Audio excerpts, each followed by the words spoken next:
Imagine you've just inherited a massive, heavily guarded vault. Like, it is packed to the ceiling with treasure, but there's a major catch. A pretty big catch, yeah. Right. It is pitch black inside. You have absolutely no idea what you actually own. You are just standing there in the dark. We are unpacking a May 10th devotional from Pastor Chris's Rhapsody of Realities. The one titled, Which Things Also We Speak. Exactly.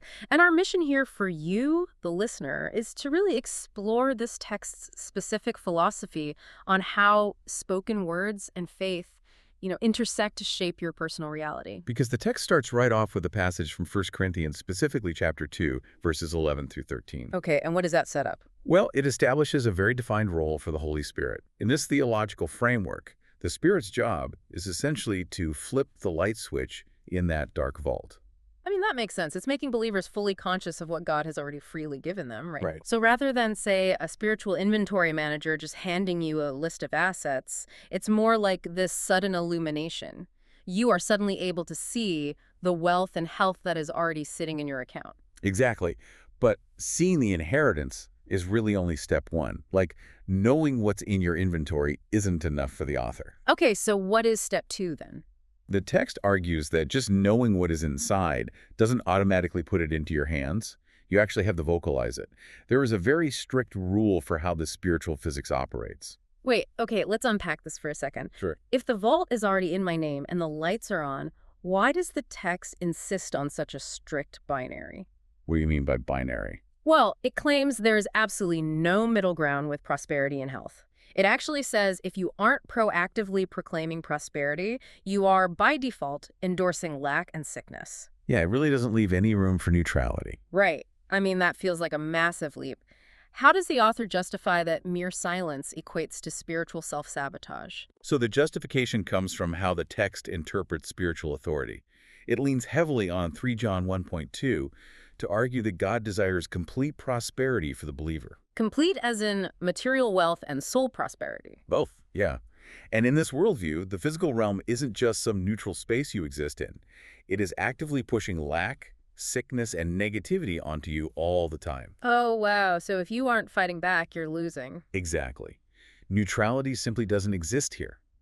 If you aren't actively speaking the reality you want, you are passively submitting to the default forces of the physical world. That's intense. It is. In this framework, silence is literally surrender. I see. So it really isn't a passive inheritance where you just wait around for a check to clear. It's an active battle of realities. It is. And the text makes this incredibly blunt. It states outright, Christianity is for talkers.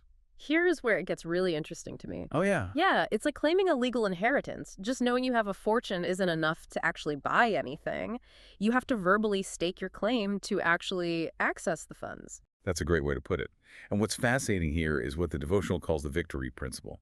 It's based on Hebrews 13.5-6. And the mechanics of that are pretty straightforward, right? Very. God said it first, therefore believers must boldly repeat it.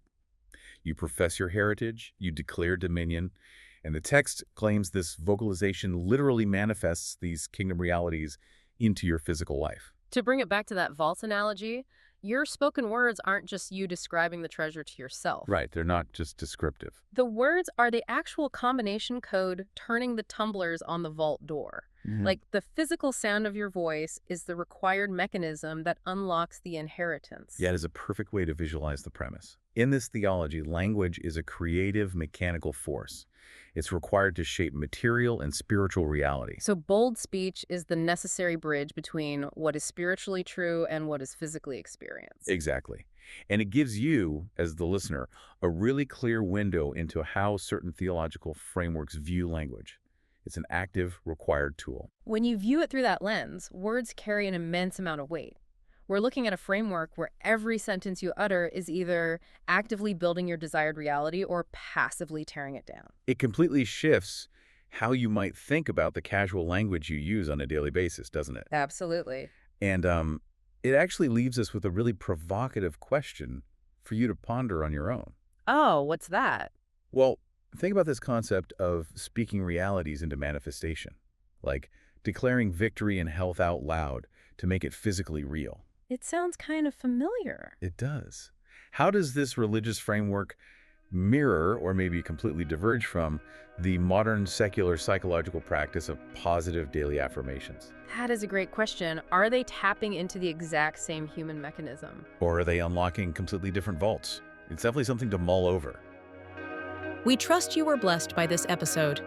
To gain unlimited access to Rhapsody of Realities by Pastor Chris, please download the Rhapsody app using the link myapp.rhapsodyofrealities.org. God bless you.